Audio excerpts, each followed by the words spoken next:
देखा, इससे बड़ी जिसामत का शख्स हमने आज से पहले कभी नहीं देखा था। इसके हाथ इसकी गर्दन से बंधे हुए थे और इस शख्स ने आते ही हमसे कुछ सवाल किए।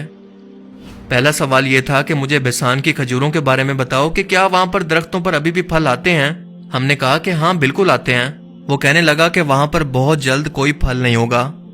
फिर कहने लगा कि मुझे तबरिया की झील के बारे में बताओ, क्या इसमें अभी भी पानी बाकी है। हमने कहा कि हाँ बहुत ज्यादा पानी है। इसने कहा कि बहुत जल्द ये भी खुश्क होने वाला है। तीसरा सवाल इसने ये किया कि मुझे जुगर के चश्मे के बारे में बताओ और इसके बाद गोलन की पहाड़ियों के बारे में पूछने लगा और आखिर में कहने लगा कि मुझे इस उम्मी पैगंबर के बारे में बताओ कि इसने अब तक क्या किया। हमने जवाब दिया कि वो मक्का से निकलकर मदीना के अंदर आबाद हो चुके हैं। वो ये सुनकर काफी हैरान हुआ कि क्या वाकई ऐसा हो चुका है। हमने कहा कि हाँ बिल्कुल। इसके बाद इस शख्स ने कहा कि अब मैं तुम्हें बताता हूँ कि मैं कौन हूँ, मैं ही दज्जाल हूँ और बहुत जल्द ये तमाम निशानियां पूरी होते ही मुझे यहाँ से बाहर निकलने की इजाजत मिल जाएगी और मैं पूरी दुनिया के अंदर जाऊंगा सिवाय मक्का और मदीना के। इसके बाद आप सल्लल्लाहु अलैहि वसल्लम ने फरमाया कि लोगों ये यसरिब है यानी मदीना।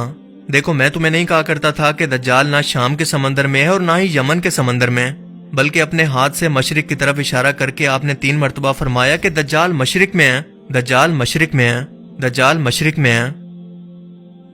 इस हदीस मुबारका के अंदर हमें दज्जाल की एग्जैक्ट लोकेशन की तरफ इशारा किया गया है कि वो मदीना के मशरिक के अंदर किसी वीरान जजीरे के अंदर कैद है। सो चलें मदीना के मशरिक के अंदर तमाम अहम तरीन जजीरों की खोज करते हैं और इसके लोकेशन का पता लगाने की कोशिश करते हैं। मदीना के साथ मशहूर अरेबियन सी मौजूद है जहां से हजरत तमीम दारी का ये जहाज रवाना हुआ था। इस समंदर में 4 अहम तरीन जजीरे आते हैं।